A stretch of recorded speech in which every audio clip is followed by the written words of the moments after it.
اصل میں یہود و نصارہ اس واقعے کو جانتے تھے, تو وہ نبی کی نبوت کا امتحان لے کے لیے انہوں نے نبی سے یہ واقعہ پوچھا کہ اصحاب کہف کا کیا واقعہ ہے. یہود و نصارہ تو جانتے تھے, ان کی آسمانی کتابوں میں بھی تھا, تاریخ سے بھی نقل ہوتا چلا آ رہا تھا نا, بڑا دلچسپ واقعہ تھا. تو یہ چیزیں تو پھر سینہ بسینہ نقل ہوتی ہیں, لیکن یہ واقعات مشہور تھے مدینہ میں جہاں یہود و نصارہ رہتے تھے. اہل مکہ کو ان چیزوں کا علم نہیں تھا, تو انہوں نے نبی کا امتحان لینے کے لیے پوچھا کہ اصحاب کہف کا کیا واقعہ ہے. تو اس پر اللہ تعالیٰ نے سورہ کہف نازل کی اور بتایا انہم فتیۃ آمنوا بربہم, چند نوجوان تھے جو اپنے رب پر ایمان لائے. اکثر توبہ کی توفیق جوانی میں ملتی ہے, چاہے گناہوں سے توبہ کرنی ہو یا کفر سے توبہ کرنی ہو. میں نے بوڑھوں کو بہت کم دیکھا اسلام قبول کرتے ہوئے, بلکہ دیکھا ہی نہیں. جتنے میں نے غیر مسلمان ہوتے ہوئے اپنی زندگی میں دیکھے ہیں وہ سب کیا ہوتے ہیں, جوان, حالانکہ اس وقت مزے اڑانے کی عمر ہوتی ہے. تو پتہ یہ چلتا ہے کہ جوانی میں توبہ آسان ہے, بڑھاپے میں توبہ مشکل. کیوں؟ جوانی میں جیسے گناہوں کا جوش ہوتا ہے تو گناہ سے بچنے کا جذبہ بھی جوانی میں ہی پیدا ہوتا ہے, کیونکہ جوش کا ہونا ضروری ہے گناہ کے لیے بھی اور توبہ کے لیے بھی. کیا ہو گیا بھائی؟ ایک آگ بھڑکتی ہو نا جسم میں, گناہ کی بھی آگ بھڑکتی ہے اور گناہ سے توبہ کے لیے بھی جذبہ چاہیے. بڑھاپے میں جذبات کیا ہو جاتے ہیں, ٹھنڈے, نہ گناہ کا وہ جذبہ رہتا ہے اور نہ گناہ سے توبہ کا وہ جذبہ رہتا ہے, لہذا نیوٹرل ہو جاتا ہے.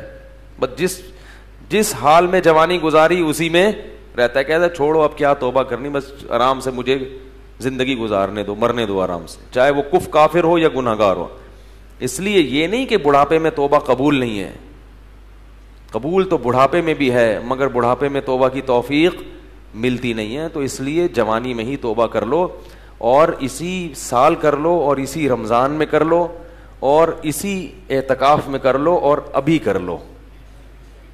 شیطان کہے گا کل عید کے بعد کروں گا, پہلے 2-4 فلمیں دیکھوں گا عید کے بعد جو نئی ریلیز ہوں گی ہیں, اور پھر جو ساری مستیاں اپنی پوری کروں گا, نکالوں گا, مزے اڑاؤں گا, پھر کیا کروں گا, تسلی سے آخر میں توبہ کر لوں گا. جس نے یہ سوچ کے توبہ کو ڈیلے کیا, مؤخر کیا, اس سے بڑا بے وقوف دنیا میں کوئی نہیں ہے. ایسا نہیں ہوتا, کرنی ہے تو کرو ابھی. اللہ تعالیٰ توبہ کی توفیق دے. آج رات اٹھ کے نا اللہ سے خوب گڑ گڑا کے مانگے, اللہ جتنے گناہ تھے ہم نے چھوڑ دیے, بس ہمت کرو, ہمت کے بغیر دنیا میں کچھ بھی نہیں ہوتا. تو ان نوجوانوں نے کیا کہا, بھائی ہمت کرتے ہیں.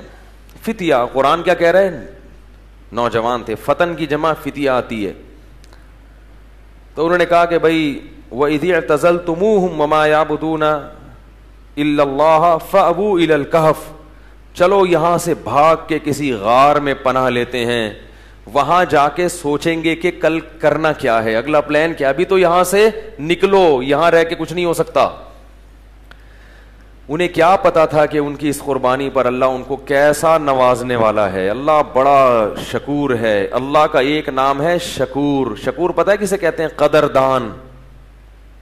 آپ تھوڑا کریں اور وہ نوازے بہت زیادہ, اس کو شکور کہتے ہیں. تھوڑی قربانی آپ دو گے مگر وہ نوازے گا بہت زیادہ. اللہ ایسا کرتے ہیں.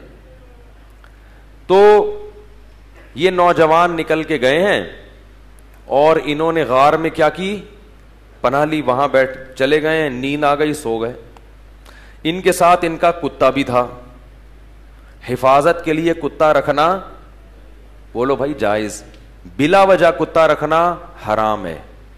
نبی نے فرمایا جس نے بلا وجہ کتا رکھا روزانہ 1 قرات اس کی نیکیاں کم ہوتی رہیں گی. 1 قرات پہاڑ کے برابر ہوتا ہے, روزانہ اس کی نیکیاں ضائع ہوتی رہیں گی. اسلام میں کتا پالنا بلا وجہ جائز نہیں ہے. ضرورت کے لیے, شکار کے لیے پال سکتے ہیں. شکاری کتے ہوتے ہیں نا کہ شکار وکار کرنا ہے, یا گھر میں طوطے پالے ہوئے ہیں تو ان کی شکار کے لیے کتا رکھا ہوا ہے. تو یہ ہوتا ہے طوطوں کی حفاظت کے لیے کتے رکھنے پڑتے ہیں بعض دفعہ. تو لیکن کتے کو بتا دیں کہ صرف طوطوں کی حفاظت کے لیے. لوگ کتا پالتے ہیں ڈاکوں سے حفاظت کے لیے, اس کو بتاتے نہیں ہیں, وہ ہر ایک کو کاٹنا شروع کر دیتا ہے. تو وہ اپنا کتا بھی ساتھ لے گئے حفاظت کے لیے کہ بھائی کہیں پہرے وہرے کا کام آئے گا. تو غار میں ان کو نیند آئی اور کتا کہاں بیٹھا ہوا ہے, غار کے کنارے پہ. وہ حفاظت کے لیے بیٹھا ہوا تھا کہ بھئی کوئی آئے گا تو بھونک کے ان کو بتائے گا بھئی بندہ آیا ہوا کوئی. تو اب جو ہے قرآن کہتا ہے کہ ہم نے ان پہ نیند کو مسلط کر دیا, سو گئے. وَلَبِثُوا فِي كَهْفِهِمْ 300 سِنِينَ وَازْدَادُوا 9. 309 سال سوئے ہیں. کتنے؟ 309 سال. وَنُقَلِّبُهُمْ ذَاتَ الْيَمِينِ وَذَاتَ الشِّمَالِ. اگر انسان ایک ہی پہلو پہ لیٹا رہے نا تو زمین کھا جاتی ہے اس کو.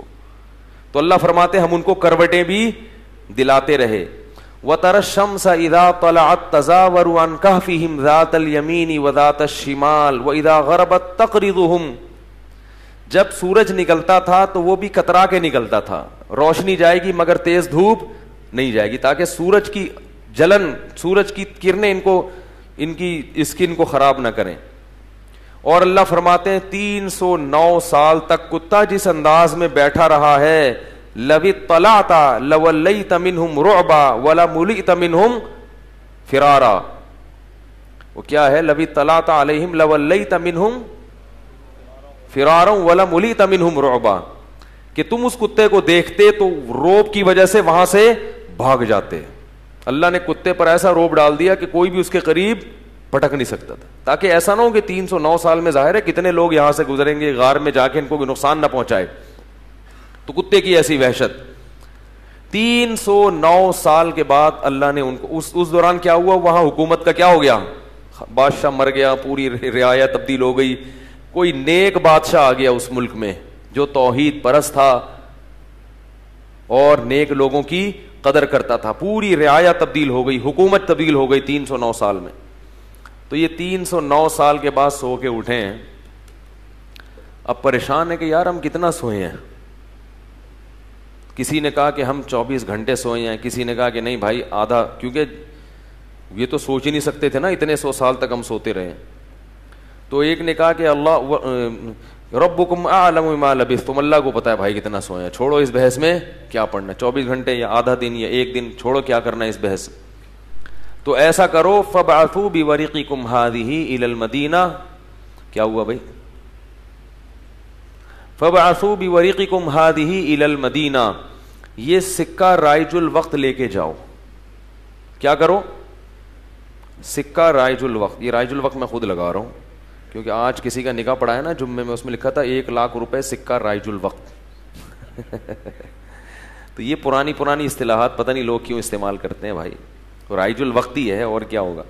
بیوی رائج الوقت ہے, دولہا رائج الوقت چل رہا ہے, تو سکہ بھی کون سا ہوگا؟ رائج الوقت ہی ہوگا. تو انہوں نے کہا کہ یہ سکے لے کے جاؤ, کرنسی لے کے جاؤ.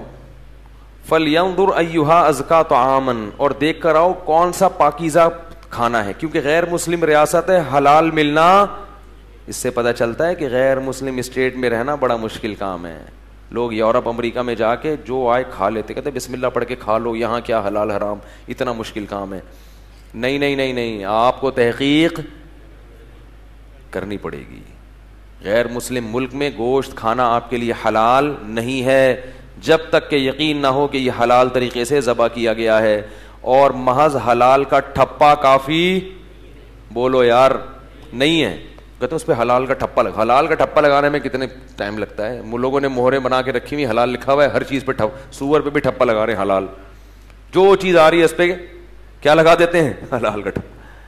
جو بھی ان ملکوں میں رہتے ہیں ان کی ذمہ داری ہے کہ چکن کھا رہے ہیں, بکرا کھا رہے ہیں, جا کے پہلے تحقیق کریں کہ اس کمپنی میں حلال ہے بھی یا نہیں ہے. مشینی ذبیحہ ہماری تحقیق میں حلال نہیں ہے. قرآن میں صاف ہے کہ جس جانور پر اللہ کا نام نہ لیا جائے اسے کھانا جائز نہیں ہے. اور نام لینے کا مطلب انسان نے نام نہ لیا ہو, مشین کا نام لینا کافی, ہاں مراد یہ کہ انسان اس پہ نام لے. تو انسان کا اللہ بسم اللہ اللہ اکبر پڑھنا ضروری ہے. تو یہ بھی پاکستان کی ایک فضیلت ہے کہ یہاں الحمدللہ حلال گوشت وافر مقدار میں ملتا ہے, یقینی حلال ہوتا ہے, اپنے سامنے سے ذبح ہوتا ہے, بالکل صاف نظر آ رہا ہوتا ہے. یہ بڑی نعمت کی بات ہے. بعض ملکوں میں شروع ہو گیا ہے لیکن جہاں بھی گیا ہوں مزہ نہیں آیا, مشکوک ہے, اطمینان نہیں ہوتا. تو فَلْيَنظُرْ أَيُّهَا أَزْكَىٰ طَعَامًا، دیکھ کر پاکیزہ مال لے کر آؤ، کیونکہ وہ غیر مسلم ہے، پتہ نہیں مردار بھی کھاتے ہوں گے، تو حلال تلاش کرو. وَلْيَتَلَطَّفْ، اور ذرا احتیاط سے جانا. لا یشعرن بکم احدا، کسی کو پتہ نہ چلے تمہارے بارے میں، چپکے سے جانا، رومال ومال ڈال کے اور پتلی گلی سے راشن خرید کے، کھانا خرید کے لے آنا. انہم ان یظہروا علیکم یرجموکم، کیونکہ ان کو اگر ہمارا پتہ چل گیا ہمیں پتھروں سے مار کے ہلاک کر دیں گے، اتنے دشمن تھے اسلام کے. او یعیدوکم فی ملتہم، یا زبردستی تمہیں اسی دین میں لے آئیں گے. ولن تفلحوا اذا ابدا، پھر تو تم کبھی بھی کامیاب نہیں ہوگے، نقصان ہو جائے گا. ہم تو نہ اس دین میں دوبارہ جا سکتے ہیں اور نہ ہم قتل ہونا چاہتے ہیں کہ پتھروں سے ہمیں کوئی ہلاک کرے، لہذا چپکے سے جاؤ اور پتلی گلی سے واپس آ جاؤ. وہ جب چپکے سے گیا تو وہ دیکھ کے حیران ہو گیا، یہ کیا ہے بھائی، یہ تو وہ علاقہ ہی نہیں ہے بھائی تو علاقہ ہی چینج ہو گیا ہے. علاقہ کیا ہو گیا ہے؟ چینج ہو گیا ہے. سندھ والے جو ہے نا علاقے کو کہتے ہیں علاقہ، کہتے ہیں علاقے کی بات ہوتی ہے بھائی. تو یہ تو پورا علاقہ چینج ہو گیا. تو وہ حیران کہ وہ بادشاہ کہاں ہیں. انہوں نے کہا کہ وہ بادشاہ تو بھائی 300 سال پرانی بات ہے، اس کے زمانے کی تو ٹرینیں بند ہو گئی ہیں، کون سے بادشاہ کی بات کر رہے ہیں. اس نے کہا بھائی وہ بادشاہ، انہوں نے کہا بھائی وہ پرانے زمانے کا قصہ ہے. انہوں نے پھر وہ کرنسی دکھائی، انہوں نے کہا یہ کرنسی تو 300 سال پہلے اسٹیٹ بینک نے پابندی لگا دی تھی، یہ کون سی کرنسی لے کے گھوم رہے ہو.